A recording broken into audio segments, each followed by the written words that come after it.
If you want to start block printing, but you're not sure if you want to start on paper or fabric, maybe you're worried about buying the wrong supplies or spending money you don't want to before you even begin, I want to make this really simple for you because there isn't one perfect place to start. And in this video, I'm going to help you figure out which one makes sense for you. And before I get into it, down in the description, I have a link to a download with all of my favorite tools and materials for printing on fabric and paper. So go grab that if you want to know what I use. Let's start with paper.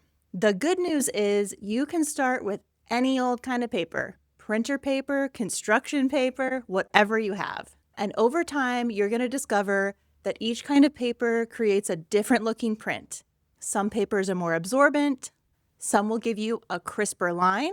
Right now, my favorite is Legion Stonehenge, but it could change. But that's something that you're going to learn and figure out as you go.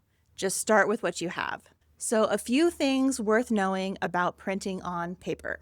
1, I use paper as part of my process regardless of whether the end result is going to be on paper or fabric.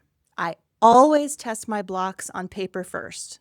That just lets me see how the print looks and lets me know if I want to make any adjustments before I print on the final surface. And here's the thing. You can always print your blocks on multiple surfaces. You can print them on paper, you can print it on a tote bag, you can make a shirt out of it. You get to use your blocks however you want. So you're not locked into paper forever, unless you want to be. 2, you can use ink pads on paper. I think this makes block printing so much easier, especially when you're getting started. You just need a stamp pad. You don't have to roll out any ink. You just get the ink on your block and print it. And it's super fast cleanup, really easy, great for small spaces. I think ink pads are a great place to start. Let's talk about fabric. If you are drawn to printing on tea towels or tote bags or napkins or t-shirts, fabric is the place to start. And don't let anybody talk you out of it. Just know that there are a few things you need to keep in mind and a few differences between printing on paper versus fabric.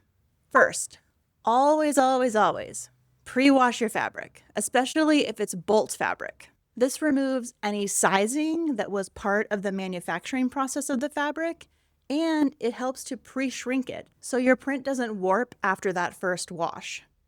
Second, you need fabric-specific ink. Not the same ink pad you used on paper, unless you happen to have one that works on fabric and paper. There's not very many of those out there.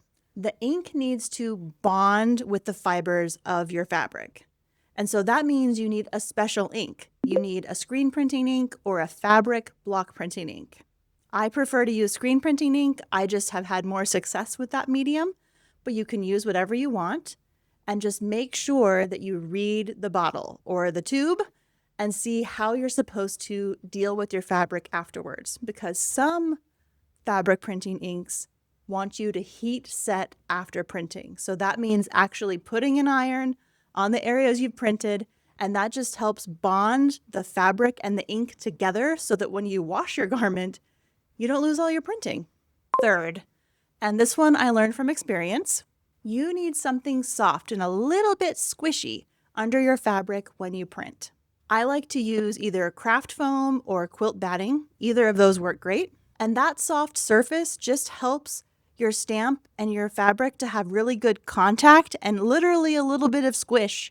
That way they come straight together and you can pull off your stamp and you have a clean, crisp print. So here's the thing.